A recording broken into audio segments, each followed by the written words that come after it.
Hello, welcome to Cinema Savvy, and welcome back to a brand new movie review. Today, we're going to be talking about Coming to America. I did the whole number thing last time. This is the long-awaited sequel to the original 1988 Coming to America film, this one directed by Craig Brewer, starring Eddie Murphy, Arsenio Hall, Jermaine Fowler, and Leslie Jones. So if you saw our last retro review, we covered the first Coming to America film. Both of us were eagerly anticipating this film. And again, we'll be moving over to the socials in just a second, but this is why we recommend you follow us on our socials, because this was a very last-minute thing. We were given a screener for this film, which we're very grateful to have. I know that both this film for me and you, in terms of the films that are coming out in 2021, was kind of one of our anticipated ones, which is very weird to say, because at that point, we hadn't seen the original Coming to America properly until a couple of days ago. So it was really great to get to this one. This one is released actually tomorrow on Amazon Prime, March the 5th, and early reviews are out today. So that's why we're doing this thing. So before we dive into this thing, I do want to say as well, this is going to be spoiler free. So don't worry about us giving anything major away. But before we go into it, just over to George with the socials. Absolutely, guys. As we always say, the best way to find out about our videos is getting us on social media. We've moved a video back to 9 o'clock tonight, so you've known that. We're on our socials, which is Facebook, Cinema Savvy, Twitter at Cinema_Savvy, letterboxd.com/Cinema Savvy, and we have a link to TeePublic in the description below. But yes, if you haven't seen Coming to America, if you're keeping away from the reviews, a lot of people are. A lot of people waited many years for this film.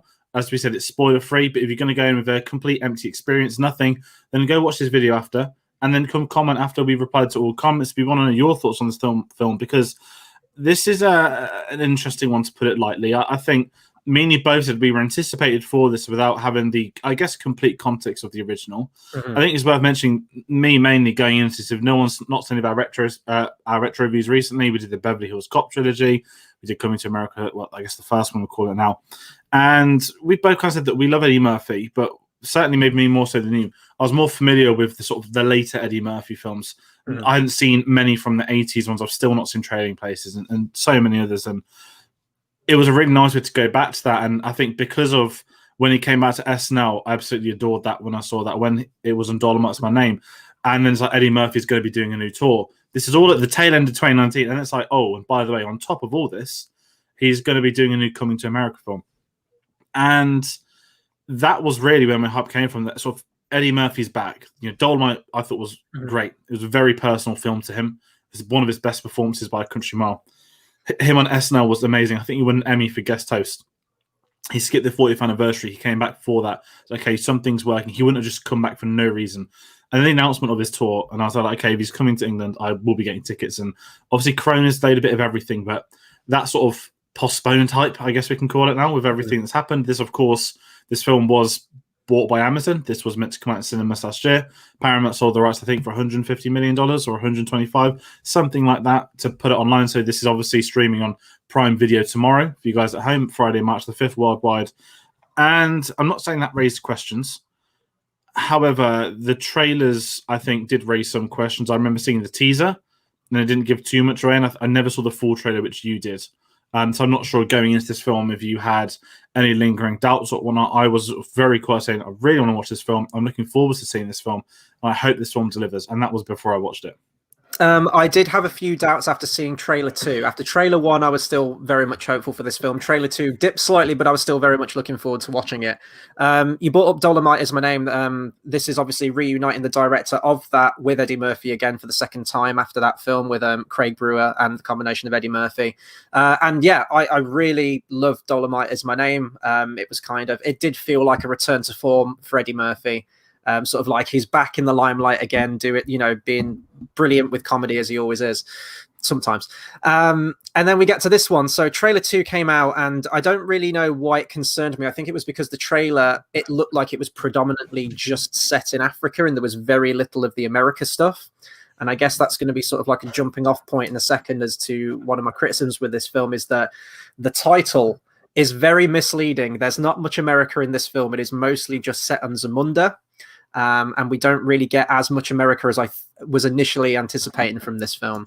But I'll just go into the plot. Again, nothing spoiler related. This is the plot according to IMDb.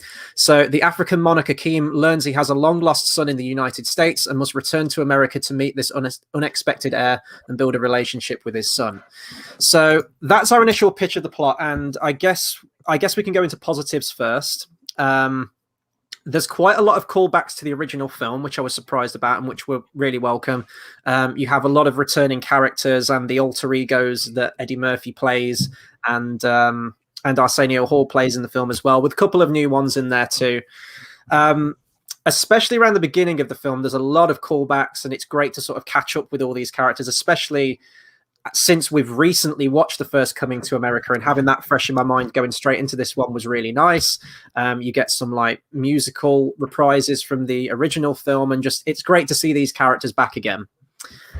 That's for about the first 10-15 minutes or so, and then we kind of get into another subplot. And this is, I think, my ultimate problem with this film is I was actually surprised there's the original 2 screenwriters of the original Coming to America wrote this film as well, along with a new person who's added to the screenplay as well, Kenya Barris. I think he's written a TV show of some kind. The entire second act is where this film kind of falls apart for me. You've got so many story threads going on. You've got this, the going to America thing to reconnect with his long-lost son, and it kind of retcons something that happened, or like a moment that happened from the first Coming to America film. You have that going on. You have a romance story going on. You also have this villainous character who we'll get into in a second. And it feels like there's all these different threads going on at one time, but it never really focuses in on any of them. And, we were watching this film roughly about the same time, and I messaged you at the time saying, the plot's just stopped for this thing. So it was really the second act, the whole middle section of the film for me, where it kind of just fell apart. But I thought it did have a really strong opening act to the film initially. Yeah, that's kind of my problem too, was that I'm still quite new, I guess, to the franchise. Is fair. I tried to watch it a couple of years ago, to never finished it. Obviously, if you saw our video, you know that I ended up actually seeing like 3/4 of it. And yeah, when we get these returning characters, because what we kind of said about the Coming to America is that what we said last time, if you didn't know the film, if you've not heard of it, you could put that picture up of Eddie Murphy and Arsenio Hall, and you'll know that's Coming to America. It's one of those films, and I was really excited to revisit these characters, not necessarily revisit New York, because obviously we all know New York, but these characters in that environment. It's called Coming to America, and I completely fell apart in terms of interest after about half an hour, and this is a massive shame.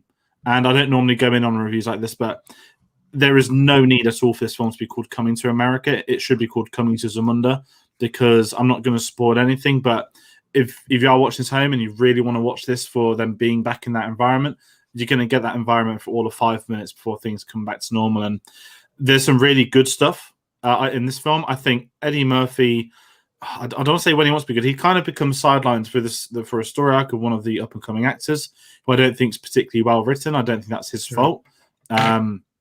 I don't think Eddie Murphy has a lot to do except the opening 20 minutes and the final 20 minutes. And that's what's the real shame for me, is that they kind of sideline the main character.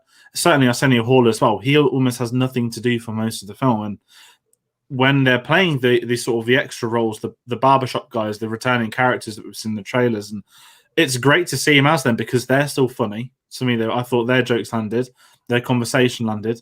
Even them talking about modern things kind of landed with me. Mm-hmm. But the actual core characters' stories, they just didn't have much of a story. I don't want to sit here and say it's predictable. I didn't go into this comedy sequel expecting any of that. I just wanted this to be a worthy sequel, but also to be a comedy, a funny film. And I don't want to say I came out of this like I'm trying to think of some of the worst comedy sequels. I've not seen Dumb and Dumber 2, but this to me was a steep drop off, and the last 15 minutes kind of pushed me back up. Again, it goes back to its roots.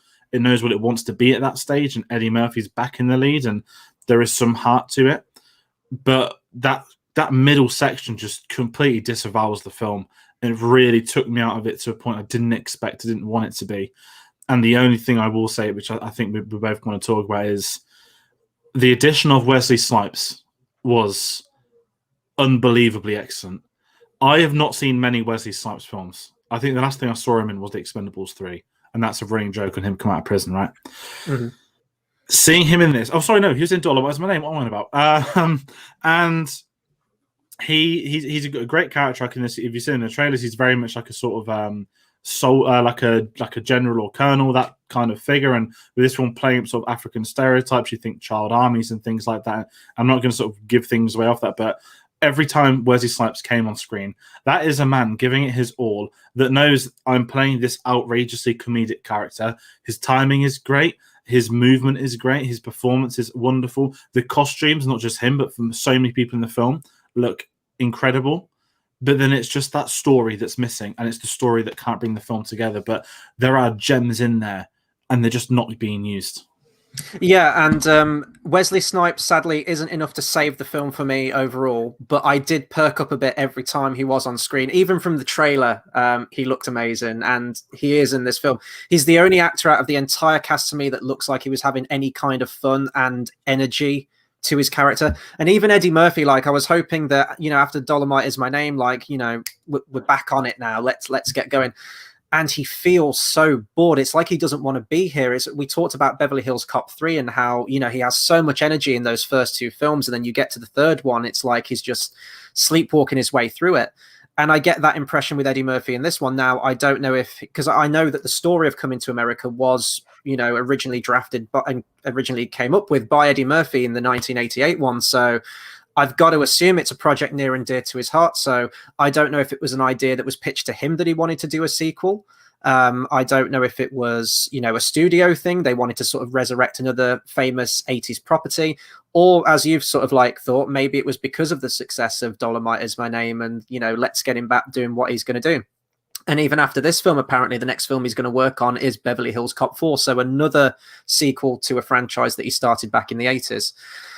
It's just such a shame. Like, it feels like, as I mentioned, the film's sort of like bitten off more than it can chew. And this is a film that's just under 2 hours, but I think it kind of clocks in at about the same runtime as the original film. This felt so much longer. And it's that middle section because it feels so unfocused.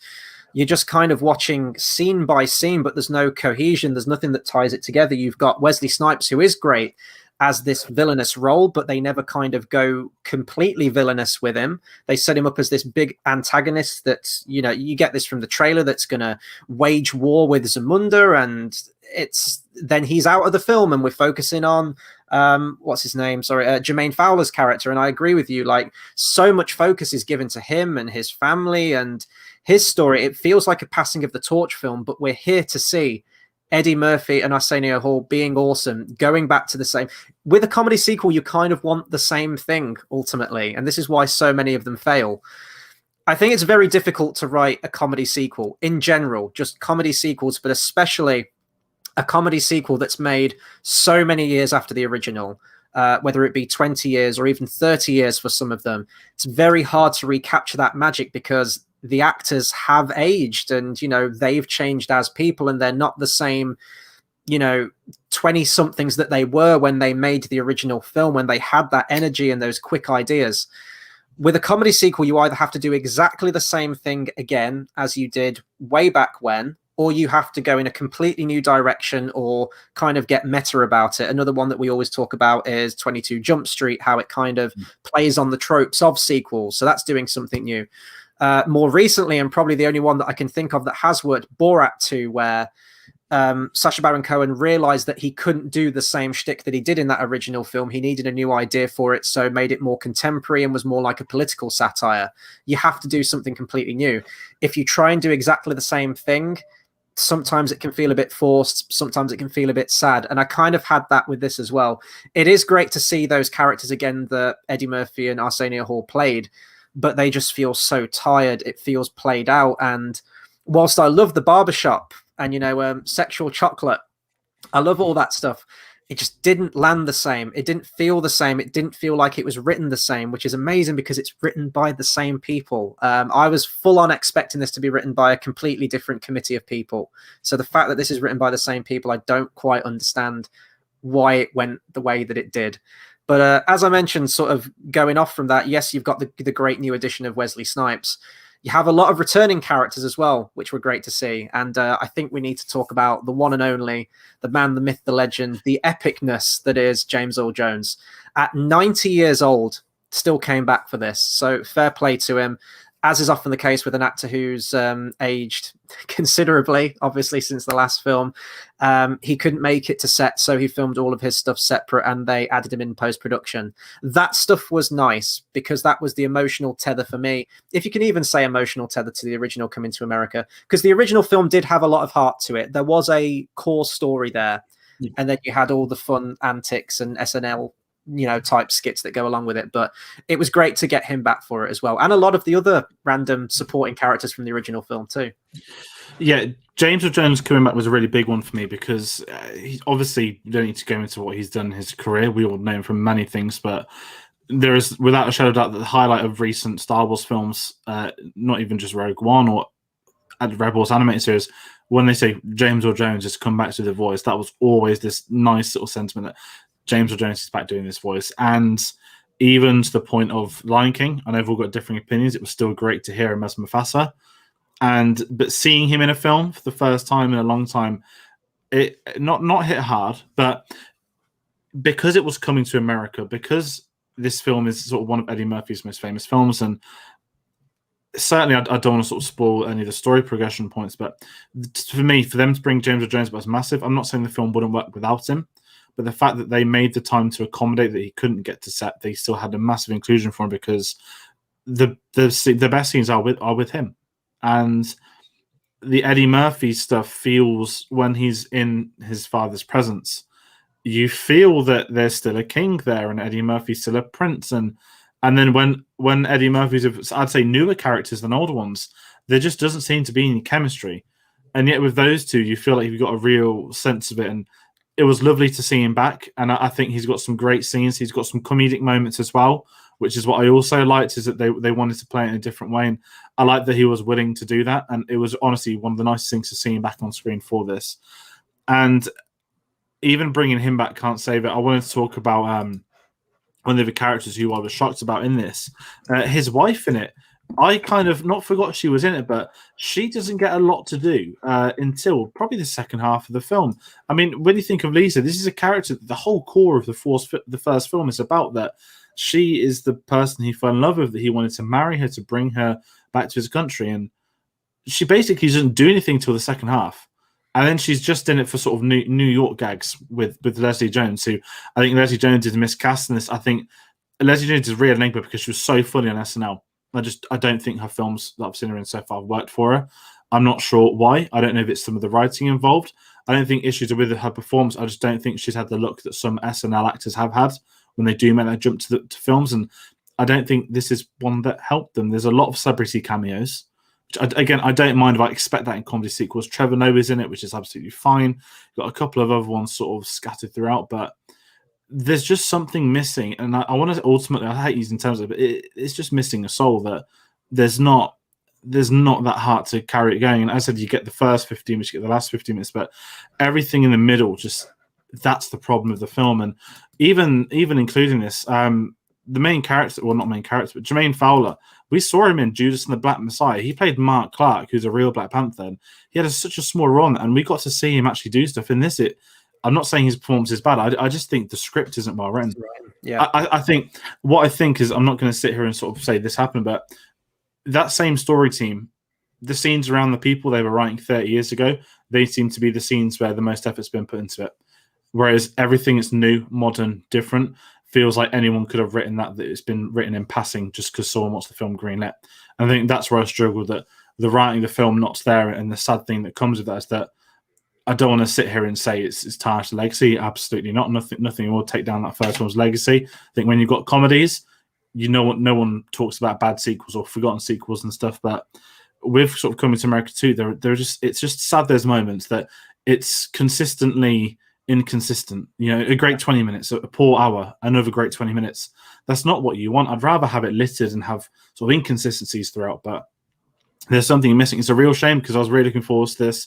I know we're not at the cinema, I know we're watching at home, but when the Paramount clips start and you know that you're on for an Eddie Murphy film and you're expecting, like, well, not necessarily expecting, but it's like, okay, new Eddie Murphy film, new comedy, let's do this. I'm not seen a new comedy in quite a while, and ultimately for me, it's just a shame that this didn't hit the highs of the first one, and I don't think it did enough to be in conversation with the first one. It's a real disappointment for me.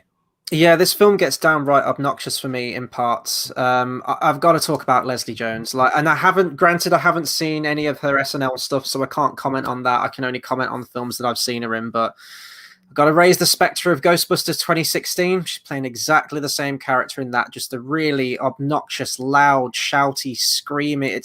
It's not funny. It's just, and that's ultimately the problem, that the original was funny but had a story to it, had a heart to it. This, from a script writing perspective, just isn't funny. It's got no energy to it. It's just all the energy sucked out of it. Now, I think in terms of the actual story of the film, there were loads of ingredients there you could mine from. There's the whole thing, which I actually really liked at the beginning, with Akeem's three daughters, and how the lineage can't pass to a daughter, it has to pass to a son, and there's some animosity there, and they want to eventually rule Zamunda, and there's some nice family tension there you could go to. There's a love story that they throw in where that's the kind of part of the film where it feels like it's just trying to riff on the original film, but you haven't got any of the same charisma, charm, heart to it, or genuine niceness from that relationship from the first film to even care about that. You've got the villainous side of things, which never really amounts to anything. Then you've got the bit with where it goes back to Eddie Murphy, and it's just flip-flopping around and jumping all over the place, and it never really sticks to its guns on anything. You mentioned the character of Lisa. Cherie Headley, great to have her back in the film. Do absolutely nothing with her. I think I clocked it because she was there in the background, but she didn't say a word for about, I think it was about the first 40 minutes or so, until she even utters her first word. That's a problem, considering that was such a focal point. And you see her, it's just like there's no scenes with these characters. And the times where there are scenes with the characters, it's either right at the tail end of the film and nothing's been earned. There's been none of that momentum, but just the comedy, the loudness of it, it was almost downright unwatchable for me. And I did find myself tuning out hard during the middle of this film.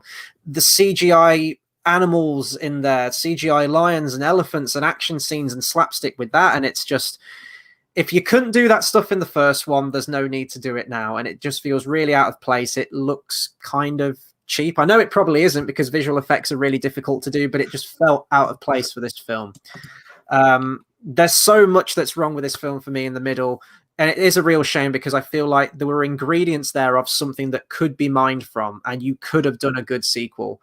My takeaway and the things that I liked with this film were seeing where these characters were now 30 years later. And the first act of the film, the first 10-15 minutes or so, was great to be back in Zamunda. It was great seeing Akeem's family and his relationship there, and him being a king. We just needed to get the hell out of Zamunda and go back to America. And I think with a quick few rewrites, you could easily tell those story beats of Akeem trying to reconnect with his son and trying to find his heir, but just do all of that in America. Just have all of that be in America. You can then have more of your characters of, like Arsenio Hall and Eddie Murphy in makeup. You can have brand new characters. You can go nuts. You can make it contemporary, and which there's moments where they try and do that with the modern references, which were good, and they just needed to hit home with those more. But there's just long strings of scenes of random musical interludes and musical numbers, which just feel like they're in the film to further someone's rap career, or just because they're popular at the moment. And it doesn't have the same heart. It doesn't have the cohesion. It doesn't have the tightness of the first one. And it's such a shame, because this was one of my most anticipated films of 2021. And I was hoping for this, huge, massive return to form again with Eddie Murphy. And unfortunately, I didn't get it with this one. I'm trying to think if there's anything else I can mention. There is a line. I'll end on this. This is sort of like my overall thoughts. There's a line in the film, and this isn't giving anything away. You've got two characters connecting with one another, and they're talking about American Hollywood cinema at the moment, which feels kind of out of place, but they're talking about it anyway. And the line is in the film, and this is where it becomes so self-referential. Hollywood is filled with non-stop superhero films and sequels to films that no one asked for, that you just wish they would leave well enough alone. And they didn't heed their own advice with this one. So they're my closing thoughts on Coming to America. I was really disappointed by this one. A couple of good performances here and there, mostly just from Wesley Snipes, and some elements towards the beginning of the film, but nothing stuck for me. So unfortunately, it's another comedy film that's made so many years after the original that just doesn't recapture that magic. Yeah, and that's kind of my thoughts as well, that the film's it's just not good enough. It's I'm not going to say it shouldn't have been made. There was room for a Coming to America 2. And the reason it hadn't been made is that you think they were sitting there waiting for the right time to make it. The right time was now. Unfortunately, that story idea just didn't work for what they wanted to. They wanted to be different from that original, but they just made it too different to the point it just didn't work. And you lost what you loved in that first one. So my closing remarks for this, that if you're there to see some of those favorite characters returning, watch the first 20 minutes, then call it a day. You'll know exactly what scene I'm telling you to call it a day for as well. Really well done of all these great people. And once you get to New York, just quickly get it off, turn it off, preserve your legacy of that original, and take it from there. So that's the politest I'm going to end on that one, because there are so many other films coming out as well. And that's what's kind of made this sadder, that, I'm not going to sit here and say I don't want Beverly Hills Cop 4. I probably don't, because I didn't like the third one anyway. However, I still want Eddie Murphy to do his stand-up tour. I still think he's got it in him. Dolomite has me convinced. I will happily let this slide if there is still greatness to come. Hopefully this is just one bad film, and it's a shame it's arguably his most famous film as well that's done this. So fingers crossed that there's stuff to be moved on with, stuff to learn from. And that's everything I can say about Coming to America 2 as well. I guess we'll see you back in a few years on Beverly Hills Cop 4 then, and we'll see what the line is with that one. But that'll do it for our review on Coming to America. Now, obviously, this is going up. The film is actually released tomorrow. So when it is released tomorrow, if you are checking it out, do comment below and let us know what you think of Coming to America. Do you agree with us? Do you completely disagree with us? Either are totally okay. Be sure to like, comment, share, subscribe as well. Follow us on our social medias at Facebook at Cinema Savvy, Twitter at cinema_savvy. We're on Letterboxd as well, which is letterboxd.com/cinemasavvy. And we also have some merch in the description down below in the TeePublic link. So please feel free to check that out. We have loads of videos coming to the channel, not just film reviews. We have our own original shows as well. We're covering the Disney Plus TV shows at the moment, specifically WandaVision and the other Marvel TV shows. A lot of content coming out. So please do hit that subscribe button, and we'll catch you guys on the next video. Take care, everyone.